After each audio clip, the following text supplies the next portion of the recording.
Bringing a cow in this morning that's got a lame foot.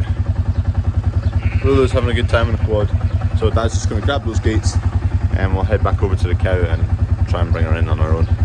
Got a wee party of cows following me this morning. Morning, Holly! So I'm just in the field of rape at the moment. Big breakdown. It's the drill working there.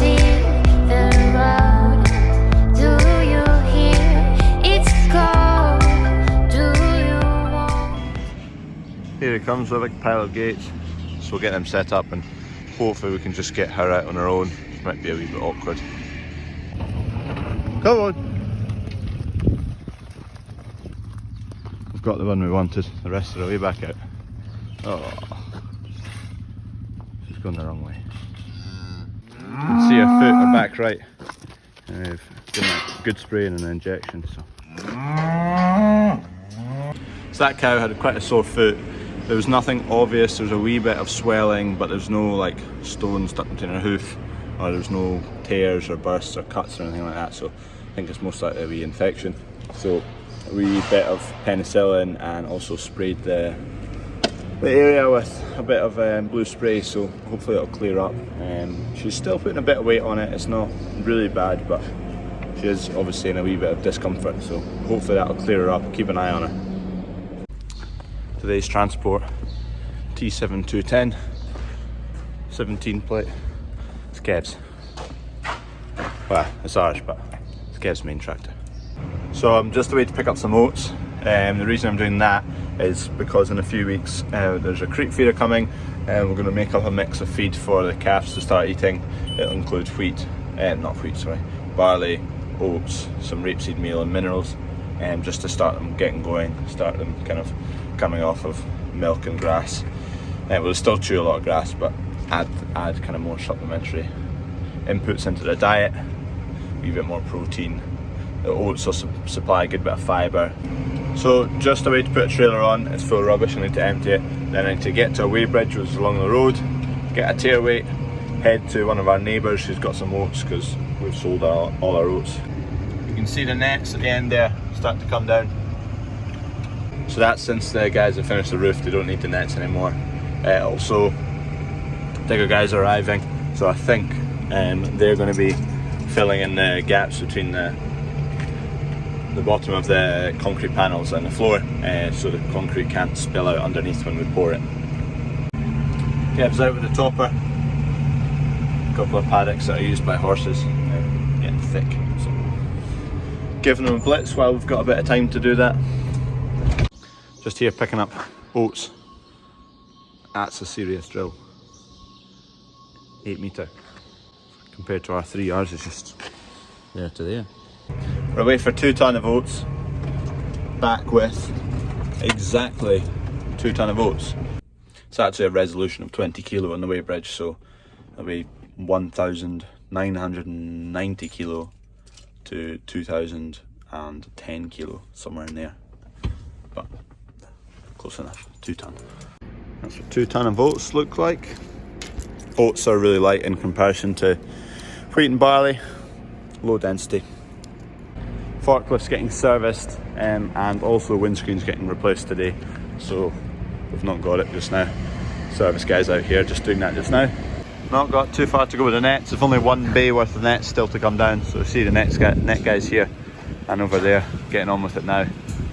Still waiting on concrete panels coming, still need quite a lot of those. For, well, you can see there's 2 missing there and this whole end. It's the boy in there servicing it just now, giving it a once over, making sure it's running, everything's going good. He's also doing the windscreen once he's finished servicing it. That's been smashed for a long time.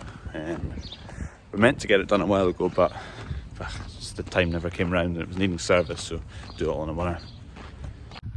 Sunflower update, really kicking on now. They're probably sitting at about 4 inches tall now.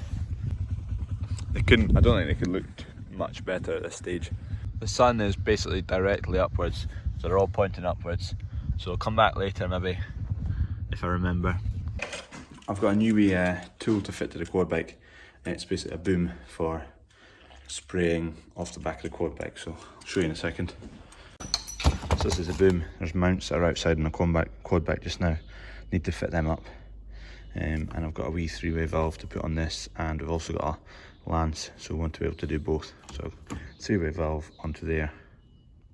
So currently tank, there's a pump there, and that attaches to a lance which is on the back, so you can go around spraying with that. But I also then want to have a boom on the back, so 3-way valve, put that in, be able to do both. So you can see how this will work. This is a bit that goes into the pump, 3-way valve there, this hose will connect on here, the hose that goes to the boom on the back will go in here, so then you've got a shut off valve for both of them, so you can run the lance individually and the boom at the back individually. It's just made up with Jubilee clips, that's what they're called. They clamp that hose shut onto that so fluid can't leak. Same on these two, and job's a good one. Just having a nick round all the wheat after yesterday's Scottish agronomy meeting. We're kind of looking at the disease within the crop versus what we saw yesterday, and to be honest I think ours is looking a lot cleaner. Maybe it's just probably just the area. Seem to think disease comes earlier in Fife than it does with us, but looking good, quite happy with it so far. We've actually got 3 different types of wheat. We've got X-Days, Saki and Skyscraper, and they're all Skyscraper and Saki and X-Days are all fairly clean, as you can see. So we're looking at the plant here. So that's the plant, that leaf at the top, that's the flag leaf. That's your second leaf, third leaf, and fourth leaf. Don't really count that, don't really look at that too often, but basically what we're looking for is any dark patches, any burnt out patches is not good, is disease. Whereas this is all green, looks good. Green all the way down to the third leaf, so can't complain. Yesterday the second leaf, quite a lot of them were burnt out and knackered. So this is all looking very good, quite happy with it so far. Hope it keeps up. This field's got 2 varieties in it, you can see exactly where the difference is down there. Rape's all looking pretty good. This bit's had loads of weeds in it, so it's because it used to be fallow, but we'll deal with these once it's harvested. But everything else at the back looks really good. This variety is real resistant to disease, so it's looking pretty handy. All guns blazing, Sparky's, dig it man. I dug, oh nice dug. So guys, they're done servicing the forklift. So there are a few light bulbs to change, but get that sorted, no problem. Bin guys are in, into the big bins. Joiners are here doing the project container. And then at the shed, there's 4 different services. So there's digger guys are in, sealing off the edges to pour concrete. Sparky's in measuring up for lighting the whole place. We've got the guys taking down the nets, the squad's taking down the nets, they're just about done. And then you've got the actual shed builders. Forklift, new windscreen, look at that, shiny new. You can see through that one. Perfect. And it's had a full service, fluids changed and checked. So, perfect. All the scaffolding's down now, it's in a pile there, so those guys are basically done. All the nets are on the floor, you can see them in there. Just getting this cage extension out. Need to test how far up the shed this reaches. Cage extension secure. More concrete blocks has just arrived in a lorry. I've got my COVID jab in 20 minutes. Digger guys have got all these sealed, so when they pour the concrete on that side it doesn't flush out all the way around, up there and up there, a third of the shed. That's the first of the panels up. These panels still to go. So that's what it's going to look like from the outside. Still be a gutter to go along there. Still 2 more loads of concrete blocks to arrive, hopefully before Thursday, because these guys leave on Friday. Another big old load of concrete. Quad bike, I've still not finished that. I kind of stop start at that. Kept doing other bits and bobs. Here we go for the container. Insulation is began to start. 1 to keep it cool when it's really hot, because containers get really warm when it's sunny. And 2 to keep it warm in the winter so it doesn't freeze. So getting there. Still need to fiddle about with all this nozzles and stuff. Ended up in doing a load of other stuff, but You can see I've got one root on. I just need to put the other root on, but I'm busy mounting it to the back here. I need to drill some holes and figure it all out, but I've not got around to it yet. Question of the day. It's obviously a screwdriver. What type of screwdriver is it? What's its name? And how does it work? Young guns won't know this. Well, yeah, I picked up a few bits today. So I was in the field, picked up a head of wheat, oats, and a few leaves. I forgot to get some barley, but anyway. So what I collected, here was a flag leaf. I've left it out too long, they've dried up and shriveled up. But that was a big flag leaf, good condition, no disease on it. That's all green and collecting sunlight, we like that. This was a second leaf, and you can see, it's so hard, it's dried out already. You can see small amounts of disease coming in, 5% if that, max on the whole leaf. So that's pretty good. And then that was the third leaf off the wheat plant that I picked up. So it's, you can see that's probably 40% of it's knackered. These leaves are significantly less important than the big flag leaf, but they're still important.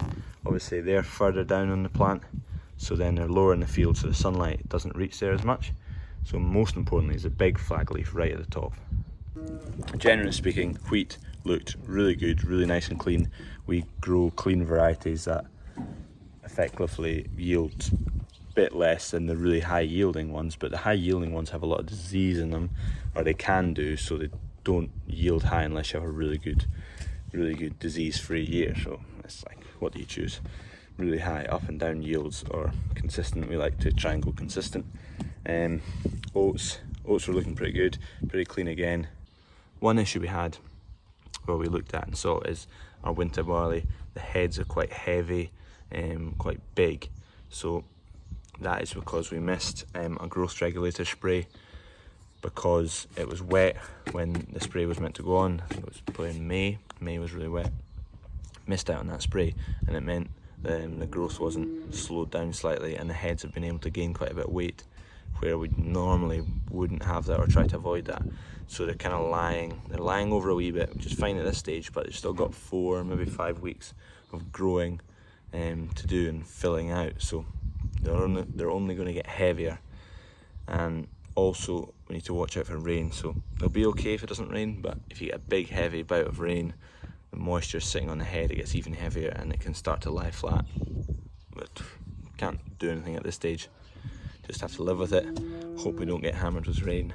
Probably should have mentioned, but this is wheat, so it's the bulkiest or the most dense crop that we grow. Oats, that's the least dense crop that we grow. Quite a light, kind of flimsy looking crop. The heads are quite light in comparison to a head of wheat. It's actually called an ear, and this is called a panicle. A panicle, that head is called a panicle. And the other one I didn't mention is barley. It's not dissimilar to this, but it's got loads of wee legs coming off it, which are called awns. And that's kind of in between density wise. Yesterday's question of the day, what was this? The one I thought was quite easy. It's a wee oil canister. So you can, let me find something that needs oiled. There you go.